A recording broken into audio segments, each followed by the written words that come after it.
What I'm going to be talking about is a little bit of the monster and what it represents for the human experience, but then also like millennial support systems and absentee parents, which is like unfortunately something that like millions of millennials have as a uniting trauma together. So It Follows could be interpreted in many ways. Gabe covered some of it but it's a reminder of an experience or a trauma that can never be undone. So like Gabe said, surviving sexual assault, surviving trauma, something that like doesn't leave physical scars, but is going to haunt you. Something that through a literal curse in the film sense, as well as the trauma associated, will follow you the rest of your life. And only you can see it, or those who have like been impacted by this can see it. It Follows can be seen as a processing of trauma, the monster being the trigger, slowly walking towards us at all moments, and our survival contingent on the support systems authentically being there for us. So like at the end, having someone to walk through it together, and like their friends that like were actively, after they realize like, oh, this is legit. Yeah. You're not making this up. You're not just like a mess. When it started to hurt them. Something. Yeah. So like their survival being contingent upon being there for each other. And the ones who fell victim to it, from what we could see, are that socially isolated themselves after being cursed or refused to face the reality of the curse head on, allowed it to sneak up on them. So you kind of have like how when you're impacted by a big trauma, the worst thing you can do is socially isolate and try to escape from your support systems, or like live in denial, because this is also similar to how trauma in isolation and denial in response to a traumatic event are more likely to lead to long-term health impacts. So like if you never face the things that you experienced, they will sneak up on you. And if we view the monster and as the creator intended, it being an inevitable threat of death. Like I read an article about like he was saying that it was an inevitable threat of death and that you can like dull that threat of death through like sex and like fun to like distract you from it. Then we find a similar setup, being that death is inevitable, but those who are actively aware of its imminent threat have to live differently. When we are aware of mortality and its impacts, when we are aware of mortality, it impacts the way we move in the world. Sometimes this change in behavior actually helps us when we work in collaboration with other humans on our planet to keep living and surviving, or it can hurt us by driving us to be overly cautious, isolating, and paranoid. Our need for survival can also drive humans to do messed up things like what Hugh did, like sacrifice others for just a little more time, which is super rude. And understatement. Yeah, like it was messed up. Like just so you can have like a little, like you could have just walked and found community and had people support you in your trauma, and you were like, no, let me just go hurt more people, so I can have a little peace of mind. Or he could have trusted someone the way that Jay trusted Paul, and shared it knowledgeably instead of tricking someone. Yeah, like they clearly like were acting like they liked each other. Jay maybe would have supported him and like done what happened with Paul with him, and he was like, no, we're not even gonna do that. Like hurt people, let's go. I'm gonna mess up your whole life. So additionally, as humans, isolation is not conductive or conducive to our survival on this planet. It is so in isolating ourselves, we are more likely to meet our end. So that's similar to how it manifested in the film. So those not impacted by the curse and the knowledge of our mortality live their lives free from the burden and cannot see death as it slowly approaches. Joy can be found in brief moments in community, but our guard can never be down. So also talk about millennial support systems and absentee parents. As Gabe talked about, like, there were no adults. No adults were helpful. Not every adult sucked. And what we see in It Follows are support systems almost entirely absent of parents. And at multiple points throughout the film, we see the teenagers commenting on the absentness of their parents, that they don't care where they are, aren't present in their lives, and are not protecting them in some way. Kelly comments on the fact her mom is always asleep by 9 p.m., so they won't even know if they go out. Greg states that his mother wouldn't care where he went or what he was doing. None of the young characters lean on their parents for support during the hard times that they are experiencing. And the parents' main point of support is instilling problematic worldviews into their children, as Gabe mentions regarding the fear of cities and expecting safety in suburbs. As the film centers on millennials, the friend group being the core support system makes a lot of sense. This can easily be seen in drinking trends across generations, which I'll unpack further below. And what does alcohol have to do with It Follows? At first I was like, I'm trying to make it a stretch, but then I really got into it and I was like, nah, this is actually like on point. So let's get into it. In an article on Collider titled It Follows, Ending Explained, what does the entity really represent? I don't take any of that part of it, but they comment specifically on the absentness of Jay and Kelly's parents, stating the main lead of the film, Jay, lives at home with her rarely seen mother, and it's hinted that her father had died and that her mother is an alcoholic. And like that didn't stand out to me when I first watched the film, but like after hearing that, I was like, oh, all of the adults being absent is super intentional, and actually like makes it so much a millennial film. So why does this matter? Because this was not something unique to Jay or this suburban town. And it is in many ways an experience that millions of millennials can relate to, that their support systems look different for many teens during the 80s and 90s who had parents struggling with their own ways, with their life choices, identities, and more. Like they were struggling to like want to be here and were drenched in capitalism. Two-parent households or single households that like were just struggling to get by and had no like other support as well. So they just could not be there for their kids. They were absent. Like how many, I don't know, most of my friends that I know have had like bad parental relationships in some way, whether it's like because their parents abused drugs or alcohol or just like were working all the time. So like they just didn't have a relationship with them. And many of these struggles are found primarily with Boomer and Gen X parents, and they revolve mostly around substance abuse as a way of coping with the realities of the world. As we saw in Heathers, many youth from Gen X struggled heavily with societal expectations, but did not have the tools of today's internet to fully understand why on a systemic level. The viewpoints of their parents oftentimes trickle down to themselves as they didn't have much to inform them alternatively.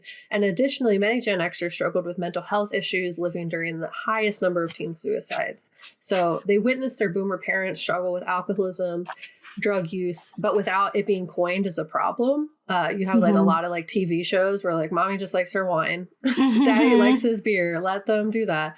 Sometimes mommy takes a Valium with her wine. It's not a big deal. It just keeps her from putting her head in the oven. So we're not going to talk about it.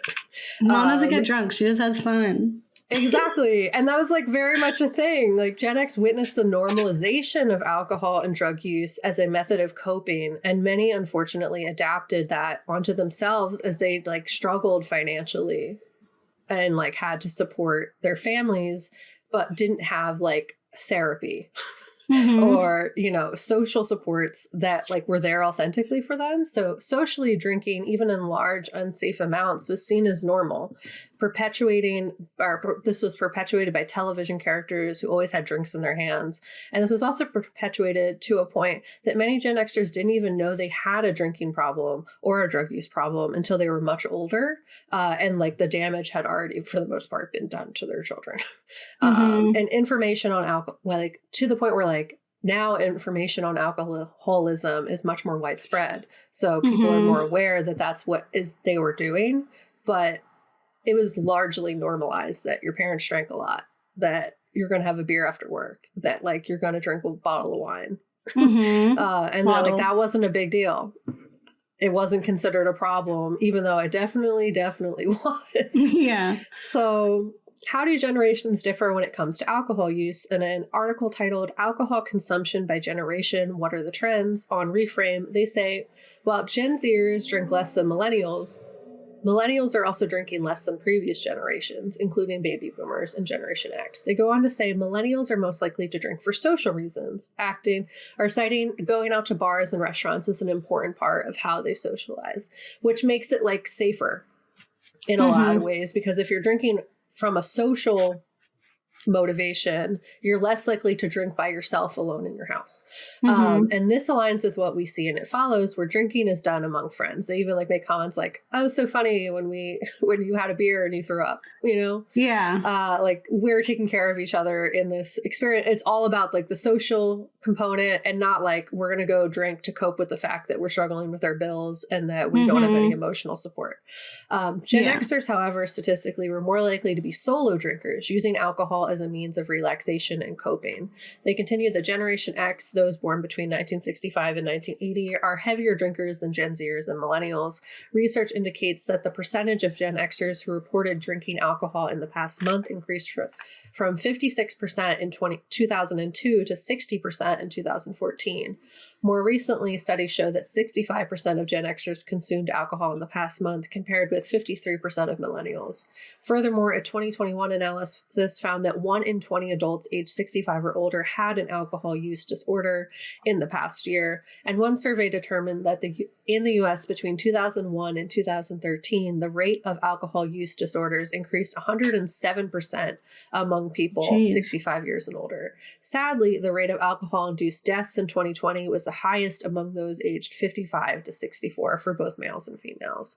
And we see this in the backdrop of It Follows. And while many of the characters in the film coped with this fairly well, we see the ways in which the absentee parenting failed Greg. In that he did not have the protection or support of his mother throughout the film.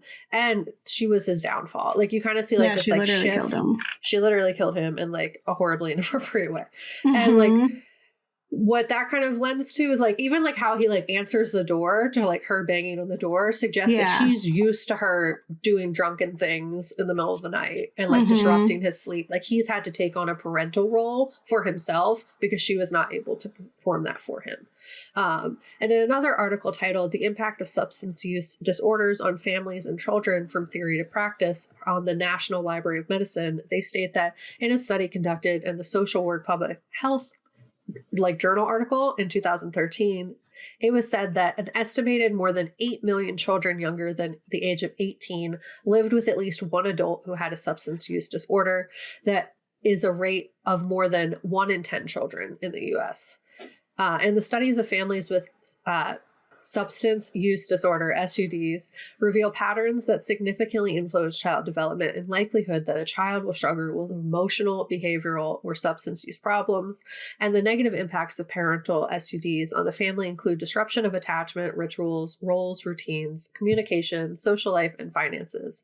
Specifically, families in which there was a parent with an SUD are characterized by an environment of secrecy, loss, conflict, violence or abuse, emotional chaos, role reversal, or fear.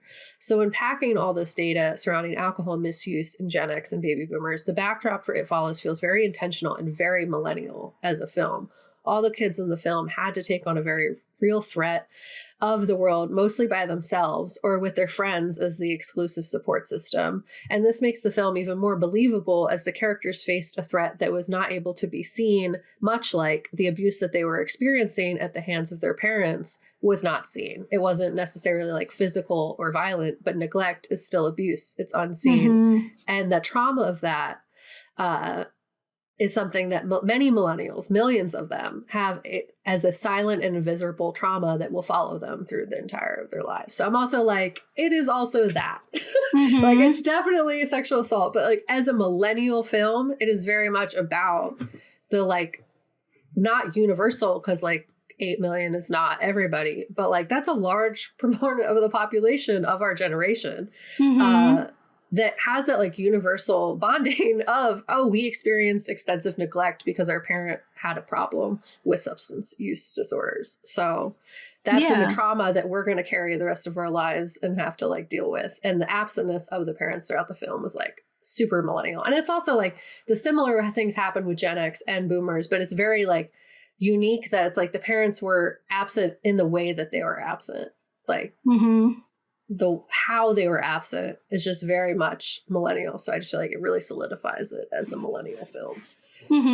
Yeah, because like the adults in this film clearly failed these young people.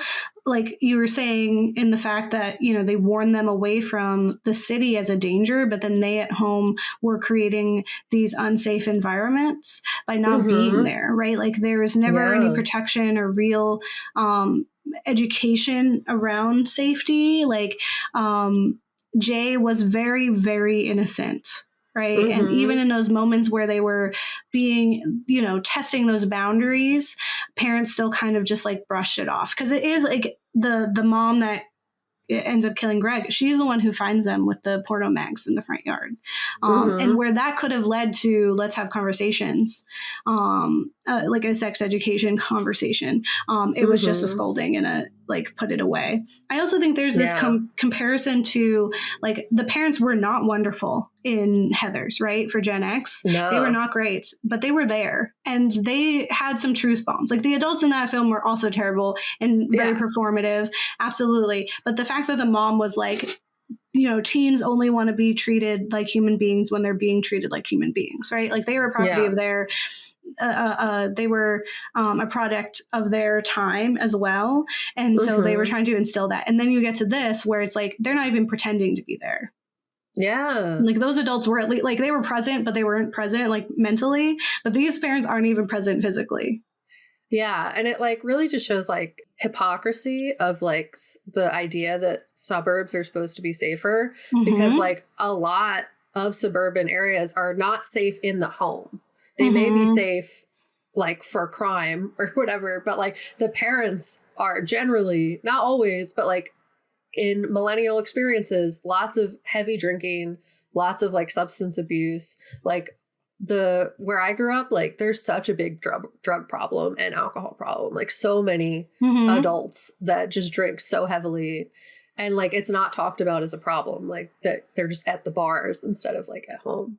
You know, like it's an issue and it's like it's just this hypocrisy of safety when it's like not even it. Like you're not a safe place for your kid. That sucks. That really sucks. And like, but you're not like calling it for what it is. And that's a problem. Well, it all comes down to what is being labeled as crime and what is being like patrolled, right?